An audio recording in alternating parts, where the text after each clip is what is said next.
કાંઠાના ડીસા તાલુકાના જૂના ડીસા ગામે પાણીની સમસ્યાથી સ્થાનિકો પરેશાન છે. જૂના ડીસાના ગંગાનગર વિસ્તારમાં છેલ્લા 7 વર્ષથી પાણીની સમસ્યા છે, જેના કારણે સ્થાનિકોને દૂર દૂર સુધી પાણી ભરવા માટે જવું પડે છે. પાણી ન મળતા અહીં રહેતા 200 જેટલા પરિવારો વેચાતું પાણી લેવા માટે મજબૂર બન્યા છે. સ્થાનિકોએ અનેકવાર રજૂઆતો કરવા છતાં સમસ્યાનો ઉકેલ નથી આવ્યો. આ મામલે ગામના તલાટીને પૂછવામાં આવતા તેઓ નવા બોરની મંજૂરી મળી ગઈ હોવાનું અને ટૂંક સમયમાં આ વિસ્તારને પાણીની વ્યવસ્થા કરી આપવાની વાત કરી રહ્યા છે. ત્યારે વહેલી તકે બોર બનાવી પાણી આપવામાં આવે તેવી સ્થાનિકોની માંગ છે. પાણી નહીં આવતું, અમારે બહુ તકલીફ પડે. અમે મજૂરિયા માણસ છીએ, અમે મજૂરી કરીને ખાવા ખાઈએ છીએ. અમે 500 રૂપિયા ટેન્કર પાણીના અમારા પૂરું નહીં થતું. અમે ઘરનું પૂરું કરીએ કે છોકરાનું સ્કૂલનું પૂરું કરીએ. અમે 500 રૂપિયા નેટ કમાઈને લાવીએ ને પછી પાણી ના હોય. 7-8 વર્ષથી અમે અહીંયા રહીએ છીએ ગંગાનગરમાં, પણ પાણીની બહુ તકલીફ, બહુ એટલે પાણી જોવા પીવા માટે ને મળતું નહીં. અમે આમ પેલી બાજુ એ બાજુ જઈ ને પછી અમે પાણી ભરીએ. ત્યારે અમારા પાણીનો છોકરાને પાણી પીવા પણ અમે મજૂરી કરીને આવ્યા તે પાણી ભરવા જાય ત્યારે અમારા છોકરાને રોડ ટીકીને જવું પડે. પાણીની તકલીફ, સ્કૂલની તકલીફ, બાલ મંદિરની તકલીફ, એટલી સગવડ કરી આલો અમને.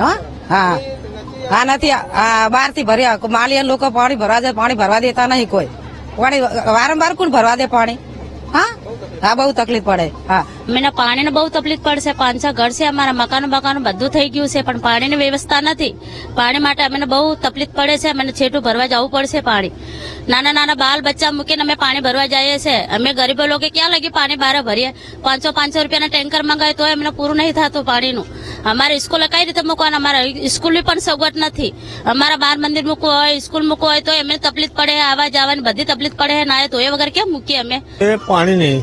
8 વર્ષથી અમે પાણી વેચાતું મંગાવીએ છીએ. બેનો દીકરો કોઈના કુએ ભરવા જાય છે, ત્યાં પણ કોઈ અમને કોઈક ભરવા દે, કોઈક નથી ભરવા દેતું. અને મેન અમારે પ્રોબ્લેમ હોય તો પાણી નહીં.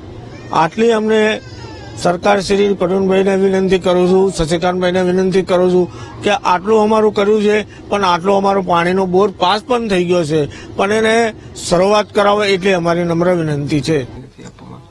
એના અંદર વારંવાર એમના તરફથી અમને રજૂઆત મળી હતી કે પાણીની સમસ્યા છે.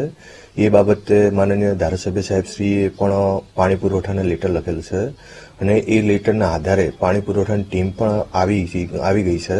અમે સ્થળ પણ બતાવી દીધું છે કે આ જગ્યાએ બોર બનાવો અને એ બોરના જે કાગળિયા અને એ જે છે એ બધા પ્રોસેસમાં છે અને ટૂંક જ સમયમાં એમને પાણીનો નવો બોર મળી જશે અને એમની જે પાણીની સમસ્યા છે હલ થઈ જશે.